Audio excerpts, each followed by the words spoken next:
Em relação ao professor, assim, só pra gente fechar a parte do ITA, assim, eu imagino que você deve ter conhecido professores de diversas regiões do mundo, né, provavelmente, que deve ser professor do ITA, e com diversas especialidades, né, em diversas áreas, né, tudo na parte automobilística, na parte aeronáutica, na parte de sistema de ar-condicionado, o que seja, né.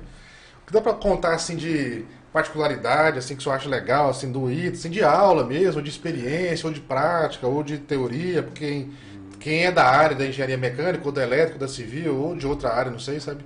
Que é legal, assim, de comentar, de compartilhar, assim, para as pessoas entenderem o que é o nível de uma aula dessa, ou o que é o nível de É. aprendizado, sabe? Alguma coisa nesse sentido. Olha, eu tive professores de várias nacionalidades, né? Eu tive professor peruano, eu tive professor alemão, eu tive professor indiano, eu tive professor iraniano, eu tive professor iraquiano, né? Então, lá no ITA você tem gente de todo lugar, né? É, Tinha também professor americano, né? Tinha gente de todo lugar, né? E o que eu achava muito interessante é porque existiam alguns professores que eles não eram aqueles acadêmicos puros, né? O cara tinha muita vivência de mercado. Então, eu tive um professor chamado Armando Zeferino Milione. Ele, inclusive, ele é formado no ITA, turma de 79, engenharia mecânica e aeronáutica também, mas ele foi fazer o doutorado dele nessa parte de estatística, né? Ele fez o doutorado nos Estados Unidos, trabalhando com estatística de problemas cardíacos, se eu não me engano. E ele acabou até virando o reitor da Universidade Federal do ABC. Se eu não me engano, ele foi o primeiro reitor da UFABC. E ele era um cara que, durante um tempo, ele teve uma empresa que fazia pesquisas mercadológicas, né? Então ele explicar para a gente sabia na prática o que era aquilo. Porque o exemplo dele não era um exemplo daqueles de livro, sabe? Ele pegava um exemplo na prática mesmo. Então, assim, ó, o que aconteceu aqui? Ó? Ele pegava e dava um exemplo na prática, né? Tinha um professor que me deu aula de ar-condicionado, né? Eu tive o professor João Batista, tá certo? E... Não era João Batista. Ou era João Batista? Eu acho que era João Batista mesmo, a gente chamava ele JB, né? E também tinha um professor mais antigo que era o Raul, né? Que esse Raul foi o primeiro cara especializado em ar-condicionados do Brasil, né? E era até engraçado falar dele, porque o pessoal que formou no ITA em 78, é uma turma que eu tive muito contato com eles, né? Quando eu falei que esse cara estava dando aula, você vê, eu formei em 2000, os caras formaram em 78, é quase o ano que eu nasci, eles falam assim, mentira que ele ainda está dando aula. Eu falei assim, tá dando aula. Aí os caras falavam assim, os outros que não lembravam dele falavam assim, quem é esse cara? Eu falei assim, você não lembra aquele cara que a gente chamava ele de velhinho do ar-condicionado? Cara, lembra? Eu falei assim, pai, ainda tá dando aula. Eu falei, pô, né? E aí esse cara, ele dando aula de ar-condicionado era um negócio fera, porque como ele trabalhou com isso na prática, ele dava muitos exemplos, né? Então, por exemplo, o ar-condicionado da biblioteca do ITA, ele que fez. Então a gente foi lá, né, para entender esse sistema de ar-condicionado. Era um sistema de ar-condicionado central com uma torre de refrigeração à água.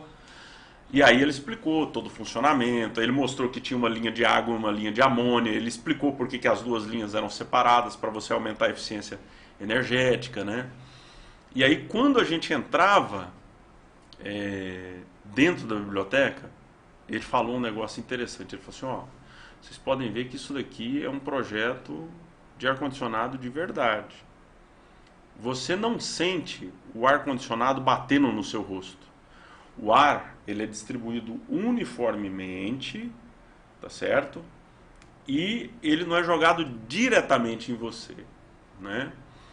A outra coisa que ele falava também é que é o seguinte, você não podia estar aqui e estava uma temperatura aqui, você dava dois passos, estava uma temperatura mais baixa ou mais alta, né? Então era a uniformidade da temperatura. Então o cara tem que ter ideia também desse fluxo de fluidos ali dentro, né? E ele também falou que a gente reclamou, ele falou, pô, mas aqui é frio pra caramba. Ele falou assim, porque o conforto da biblioteca não é para você que está aqui estudando, é para os livros, né? Se você deixar a umidade aqui alta, a temperatura mais alta, dá fungo, né? Então, tinha tudo isso. E ele falava que era importante você estudar a condição que você queria colocar, né? Porque isso vale não é só para pessoas, né? Quando você vai analisar pessoas, todos os livros de ar-condicionado tem lá uma curva do conforto térmico, né? De umidade e de temperatura.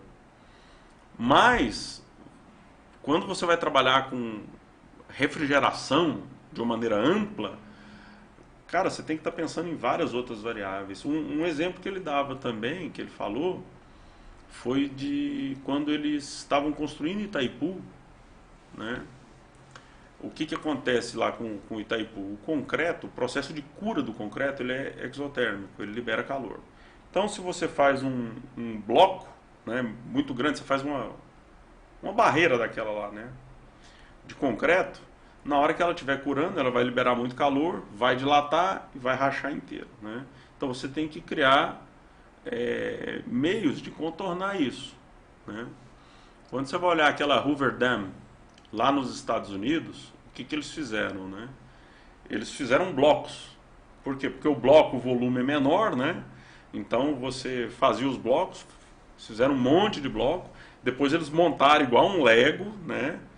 Essa barragem, e aí depois eles deram um acabamento em concreto, né? Então não teve um volume curando com muito tempo, né? E um volume grande de cura. E aqui no Brasil o pessoal inovou. Então, o que eles fizeram quando eles foram fazer essa barragem, né? Quando você diminui a temperatura, as reações passam a ocorrer de forma mais lenta. Então, essa liberação de calor é mais lenta. E aí, ao invés de você pegar o processo de cura do concreto, que acontece, sei lá, eu vou dar um chute aqui, 3 meses, né? Eles falaram assim, não, vamos abaixar essa temperatura, porque aí eu diminuo a velocidade da reação, e o que era para curar em 3 meses, a gente vai curar em 10 anos. Porque aí esse calor vai sendo liberado aos poucos, ele não racha a barragem, né? Então eles fizeram 2 ações. A primeira, eles refrigeraram as britas que fazia o concreto, né?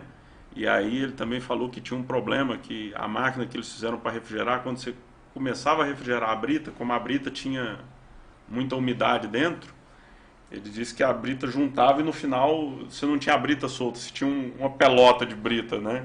E aí você tinha que ficar quebrando. Então aí ele disse que colocou antes disso uma máquina para tirar a umidade da brita, para depois refrigerar a brita, né? E aí você fazia o concreto com essa brita gelada. Então o concreto já era mais gelado, né?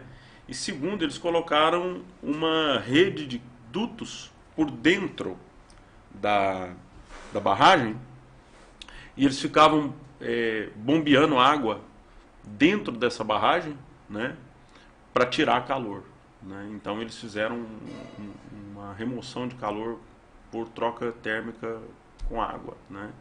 Então assim, isso é o que me fascina na engenharia. É você pegar um negócio que tá lá o problema. Aí você fala assim, cara, o que eu vou fazer com isso? Né? Pô, os americanos foram lá e tiveram uma solução boa também, faz um bloco pequeno. Aqui os caras falam assim, não, a gente quer fazer uma barragem inteira. Pô, então vamos estudar, né? E saíram com uma solução muito boa, né? Tanto que você não tem problemas estruturais em Itaipu, né?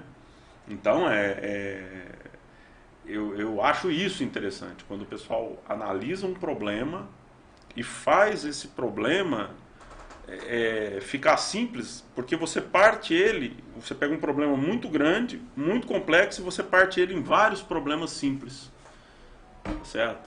Além disso, né, além desse professor de ar-condicionado, do professor Milione, eu tive professores que trabalharam com projetos de aeronaves, né, eu tive professores que fizeram veículos a partir de fibras naturais, né, eu tive lançamento de foguete teve?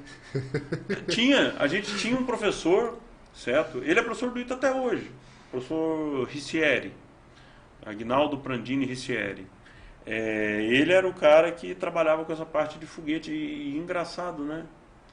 Você ter tocado nesse ponto. Na época, Estou falando de 1998, 1999. Né?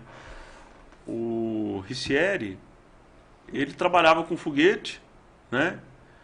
E nós, os alunos, a gente fala assim, bicho, o que esse cara está querendo com foguete, né? Meu amigo, olha o que não é hoje essa tecnologia de foguetes. Você vê que teve um cara que entrou e falou assim, não, olha, vocês estão fazendo um negócio de um jeito muito complicado, eu vou fazer de outro jeito. E o pessoal falou assim, não, esse jeito que você vai fazer é mais complicado ainda. Ele falou, não, não é nada. Né? Então o Elon Musk, ele